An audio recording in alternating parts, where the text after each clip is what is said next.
Across the river from Manhattan, Ned Steinberger has done his best to transform his Brooklyn cabinet-making shop into the Steinberger Sound Factory. But his best is not good enough. Despite a $1 million backlog in orders, the company is losing money. The bases are made of expensive space-age plastics, molded in a secret process. But the molds are imperfect, and the quality of parts uncertain. I've seen bases go through as quickly as an hour and as slowly as a week. The $2,000 price tag means it has to look perfect. So if you have an imperfection, of course, you have to dig it out and you have to, spread more material on top of it and hope that you don't go through the surrounding areas in the meantime. If they were able to give us perfect parts, we would be able to put out a base an hour. Once the body is finished, special tuning hardware manufactured by a supplier is installed.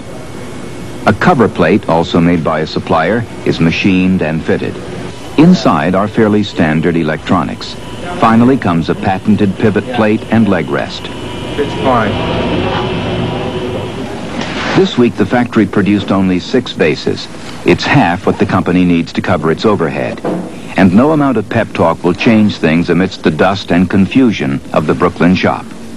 Hey, good morning, Bruce. You put in a heavy day today, Bruce, and you got a lot done, it looks like, as far as I could tell, so it's good work. It's my boss. Over the past 3 months, Steinberger Sound has lost $5,000 because of its low output. Haunted by the realities of production and finance, Ned Steinberger knows he can make only so many mistakes in an unforgiving marketplace.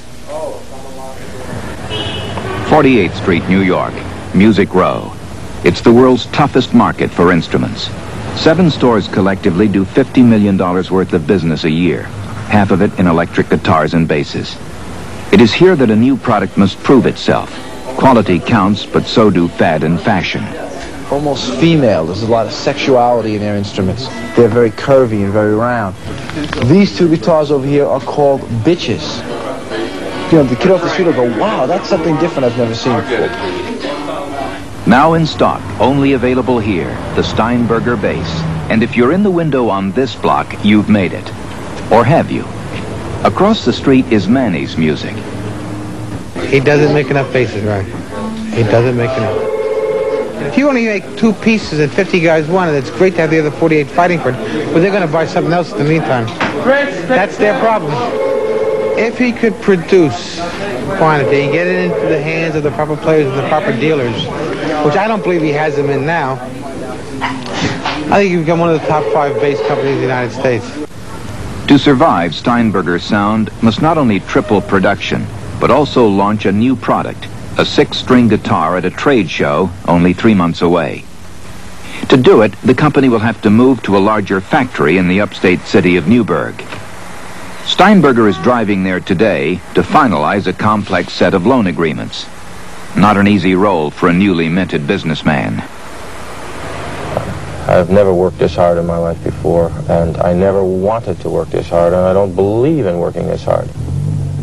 It involves a lot of disciplines that I've considered relatively unimportant for myself because that wasn't my goal anyway, to be a businessman. I have no training in it whatsoever.